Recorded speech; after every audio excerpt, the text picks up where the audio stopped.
Hello friends and welcome to Figure Study, where we're taking a look at the Classics Prime that I really wanted to get my hands on for quite a while, and that is the Takara Transformers United version of Nemesis Prime, or Black Convoy. And that is because the color scheme on this particular version of the figure is gorgeous. Now this is just Classics Prime, so I'm probably going to just gloss over a lot of the finer details because it's Classics Prime. It's the exact same figure, it's just a different color scheme, but my goodness, this color scheme, oh boy, it's a really, really nice black. It does kind of, in this light at least, stand out how you've got the glossy black here because of paint and then the matte black here because of plastic, but still, it matches the tone pretty well. And it's just glorious. It's just really, really nice dark black with that bright metallic teal for kind of highlights, and then little bits of red here and there, but then that nice silver for the grill, silver for the rims, silver for the smokestacks, and then those really lovely blood red windows in the front. This is the Nemesis Prime color scheme I wanted for Classics Prime, and this is the one that I really wish that the Universe Nemesis Prime pulled off, because it was cool having a darker colored Classics Prime, but it just wasn't cutting it. This cuts it though. This is great. It is a standard Classics Prime truck where you've got the wind vane and smokestacks that obviously become a gun, and some obvious toes sticking out of the back, but I don't really care. I just think this thing's neat. And again, the color scheme goes a long way to making it really, really nice. And I love these little teal metallic-y details that they picked out, like around the edges there, and the stripes going around.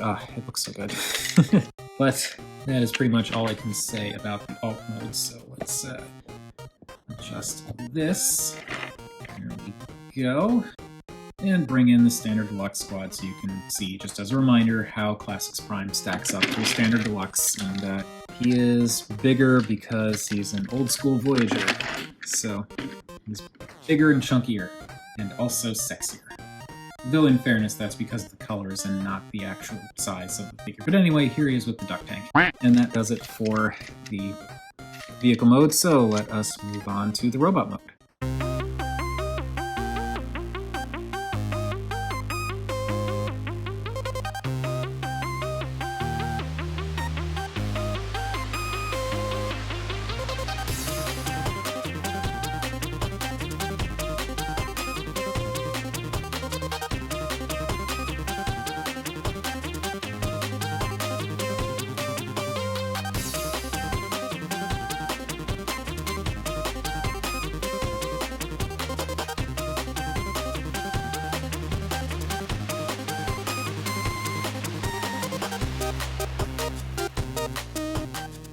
And here we have Transformers United Nemesis Prime, or Black Convoy, or whatever they were calling this one, in robot mode, and it's Classics Prime, but in a very, very nice Nemesis color scheme.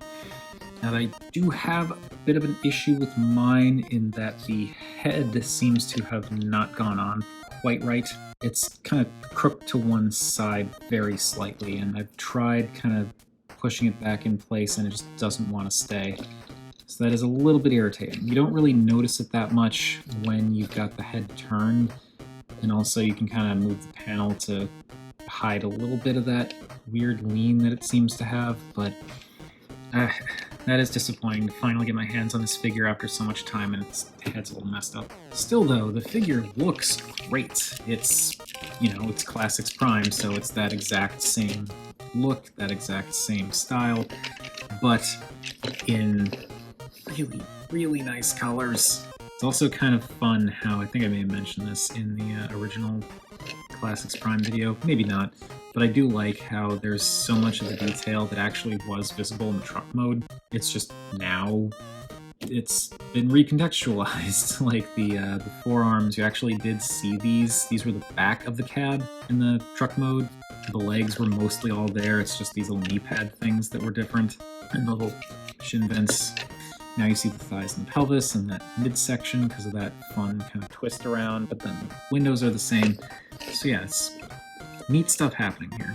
I am a little bit about the flaps on the arms, but that's just the Classics Prime look, you know? There's no getting around that.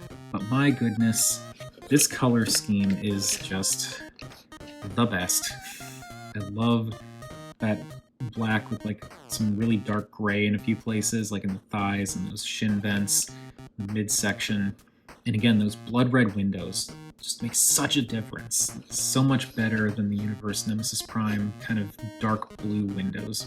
I didn't dislike them, it's just this is the quintessential Nemesis Prime color scheme for me, you know, the black with the blood red windows and the metallic-y teal highlights. So yeah, this is what I wanted. Kind of sucks that I had to spend a decent amount of money on this guy. I didn't spend like hundreds upon hundreds of dollars getting him, but he wasn't 30 bucks. We'll put it that way. But I am glad I finally got him. It just stinks that the head is off. In fairness to both myself and the eBay seller that I got this from, this was actually new in box. So getting this new in box, like there's no way anyone could have known that the head was messed up because there's no window in the box, so how could you know? It's not the worst because he is a Nemesis Prime, so he's an evil character, and so him having his head kind of slightly tilted kind of works in an almost menacing sort of way. Still would have been nice if it was straight, but whatever. As I've said, though, this is a really, really cool figure, and I do understand, I said this before, why this is such a fan favorite in terms of like classic, no pun intended, Optimus Prime figures. It just looks so good in these colors.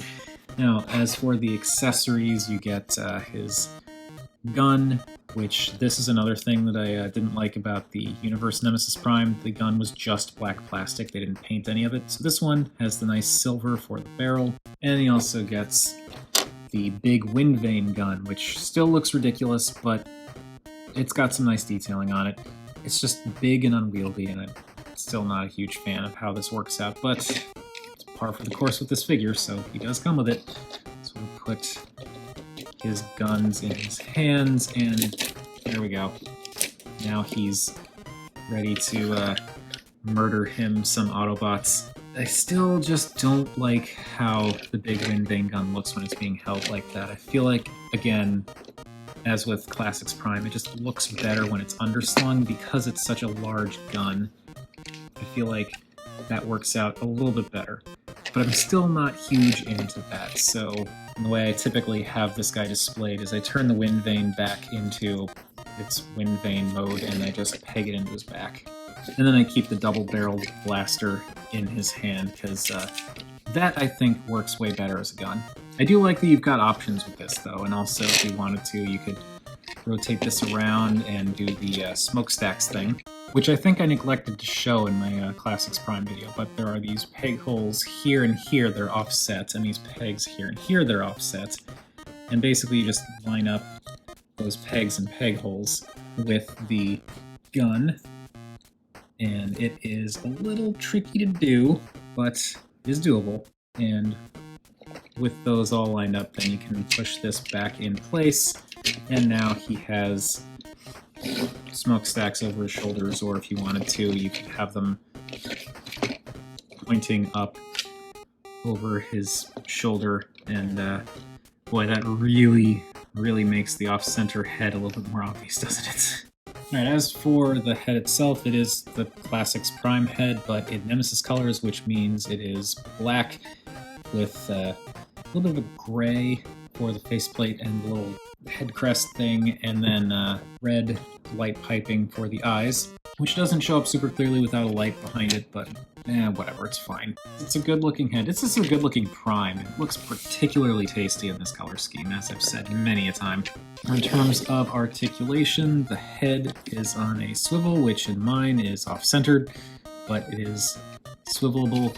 There's that panel which you can bend forward to kind of mimic looking down if you wanted. The arms can go all the way around, and you'd think because of transformation you could do a little bit of a butterfly thing, but not really. It's only designed to work when the shoulder is like this. So you can see there's like this groove on the back of the shoulder here, and that goes just past this piece here, so when the shoulder is turned like this, the shoulder butts up against that, and it just doesn't work. So you don't really get the butterfly motion in robot mode, which is a bit of a shame, but whatever.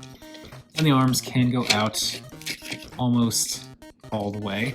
You also get bicep rotation. There is an elbow bend that goes 90 degrees. This so you can see it. And it can also go pretty much 90 degrees in the other direction. You can also do some stuff with the flap if you want. My preferred way of orienting it is like this, but you can move this, you can rotate it, you can move it at this joint here, you can move it at this joint here. You've got some potential options for moving that kibble around.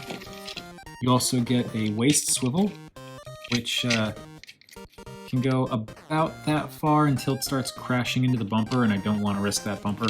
But if you wanted to, you could either move this up and move this out of the way, and then get a much better waist rotation, or you could fold the bumper back down so that it's more straight out, and that would get you a little bit more rotation without having to worry about scratching the silver on that bumper.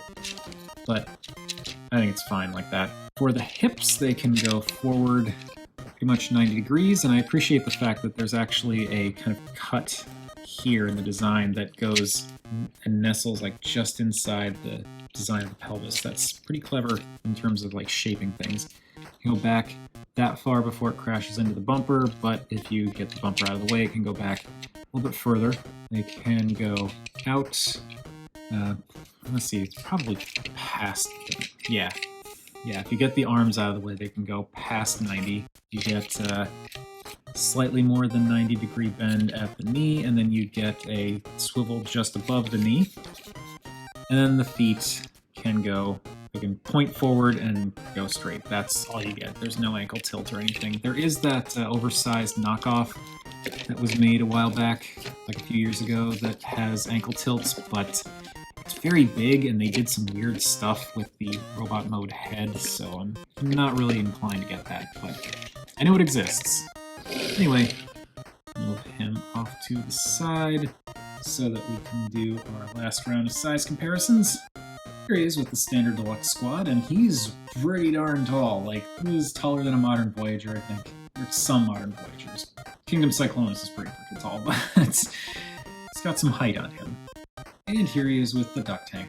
And that does it for Transformers United Black Convoy or Nemesis Prime. I'm still not sure which. It'll be in the title of the video, but I'm not looking it up right now. It's Classics Prime. It's a sort of timeless mold.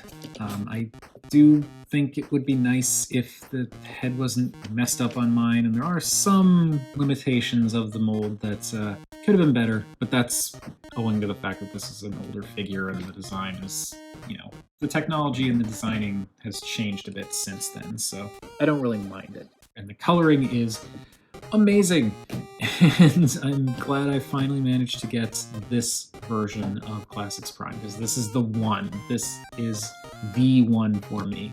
So with all that said, that has been Nemesis Prime, or Black Convoy. What do you all think of this guy? Whatever your thoughts, feel free to chime in down below. I always enjoy hearing from you all. If you are so inclined, there is a Patreon, so if you like what I do and want to support the channel, there is a $1 tier. It's the only tier available, but it will support the channel, and it also gets you early access to new videos and some occasional behind-the-scenes posts if you're into that kind of thing. It would be much appreciated, but simply watching these videos and commenting is also much appreciated. And speaking of, thank you all for watching, and remember, art is more than meets the eye.